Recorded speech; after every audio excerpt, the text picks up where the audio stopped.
करीमनगर में मरकजी वजीर बंडी संजय ने मीडिया से बातचीत की। उन्होंने कांग्रेस पर सख्त हमला किया और कहा कि अगर तेलंगाना में कांग्रेस दोबारा बरसर इख्तियार आती है तो वह सियासत से संन्यास लेंगे। उन्होंने इल्ज़ाम लगाया कि रियासत में जाली वोटों के जरिए कांग्रेस लीडरान कामयाब हो रहे हैं और करीमनगर में एक एक अक़लियती घर में 200 वोट दर्ज हैं।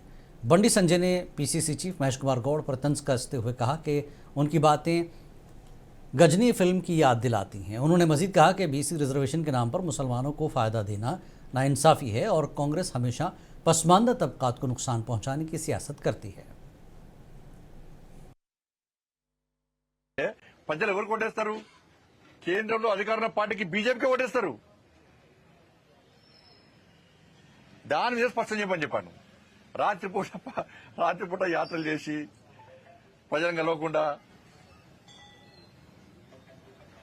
ఒకసారి బీసీ ఆయనే బీసీని బీజేపీ రాష్ట్ర అధ్యక్షుడు తీసేసినప్పుడు ఒక బీసీ నాయకుడిగా స్పందించాడంట. బీసీ ఆయనే అంటున్నాడు, బీసీ కాదని ఆయన అంటున్నాడు. ఆయన చూస్తే ఏమైతే గజనీ సినిమా గుర్తొస్తుంది.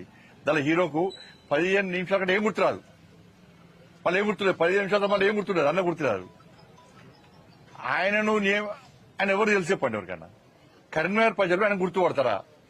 ఫస్ట్ నిన్న జగిత్యాలలో ఓటు చోరీ కంటే ముందు సీట్ల చోరీ గురించి ప్రశ్నించి దానికి సమాధానం చెప్పాలి. ఒకటి ఓట్ల చోరీ గురించి దొంగోట్లతో గెలుచుడో ఓడిపోవడో దాని గురించి। करीमनगर के रुकने पार्लियामान बंडी संजय के तबसरों पर कांग्रेस एमपी चामला किरण कुमार रेड्डी ने तीखा रद्दमल जाहिर किया। उनका कहना है कि बंडी संजय असल में मुद्दा वोट चोरी से तवज्जो हटाने की कोशिश कर रहे हैं। चावला के मुताबिक करीमनगर में इंतखाबी फहरिस्त से लाखों अक़लियती और ईसाई वोट दानिस्ता तौर पर हज़फ किए गए हैं, मगर पार्लियामेंट में इस पर बहस से गुरेज किया जा रहा है। उन्होंने इलेक्शन कमीशन पर भी जानिबदारी का इल्ज़ाम लगाते हुए कहा कि महज सियासी बयानात दिए जा रहे हैं और सुप्रीम कोर्ट के अहकामात पर भी अमल नहीं हो रहा है।